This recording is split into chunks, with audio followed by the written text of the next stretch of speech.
Hello everyone, আজকে নিয়ে এসেছি খুবই মজাদার একটি ধুন্দুল দিয়ে আলুর রেসিপি।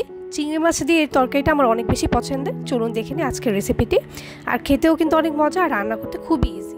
চলুন দেখে নিই আজকের রেসিপিটা। একটি প্যানে আমি 2 টেবিল চামচের মতো তেল দিয়ে দিলাম এখানে প্রায় 3-4 টেবিল চামচের মতো পেঁয়াজ কুচি। আর এখানে আমি ছোট যে দেশি চিংড়ি সেটা ছিলে ভালো মতো ধুয়ে রেখেছি, আর লম্বা করে আলু কেটে রেখেছি। আর এখানে আমি ধুন্দুলটাকে এভাবে সুন্দরভাবে কেটে একটু পানি দিয়ে ভিজিয়ে রেখেছি। আর এই তরকারিটাতে কিন্তু খুব কম মশলাই যায়। আর এখানে আমি প্রথমে পেঁয়াজের সাথে একটু লবণ দিয়ে দিলাম, হালকা একটু ভেজে নিচ্ছি পেঁয়াজটাকে, খুব বেশি লাল করব না। তারপর দিয়ে দেবো চিংড়ি মাছটার সাথে পেঁয়াজটা খুব সুন্দরভাবে একটু ভাজা করে নিচ্ছি। হালকা একটু ভাজা হলে এরপর আমি দিয়ে দিব একটু মশলা। এখানে খুবই অল্প পরিমাণে মশলা অ্যাড করব, খুব বেশি মশলা দিব না। জাস্ট 1 চা চামচের মতো হলুদ গুঁড়ো আর 1/2 চা চামচের মতো মরিচের গুঁড়ো। এই তরকারিটা খেতে কিন্তু মরিচটা একটু কম দিই আমি। আপনারা যদি একটু ঝাল খেতে চান তবে মরিচটা আর একটু বাড়িয়ে দিতে পারেন। তো এটাকে ভালো মতো একটু ভেজে নিচ্ছি।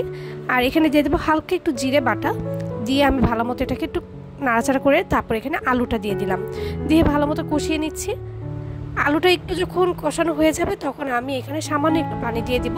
আর পানি দিয়ে আলুটাকে কিছুক্ষণ একটু রান্না করে নেব, একটু হাফ সিদ্ধ করে নেব, যেহেতু ধুন্দুলটা খুব তাড়াতাড়ি সিদ্ধ হয়ে যায়। এবারে ধুন্দুলটা দিয়ে দিলাম, দিয়ে ভালো মতো একটু কষিয়ে নিচ্ছি। আর প্রথমে কিন্তু আমি পানি দিব না, জাস্ট একটু কষিয়ে নেব, কারণ ধুন্দুল দেওয়ার পর এমনিতেই কিন্তু অনেকটা পানি উঠে আসবে।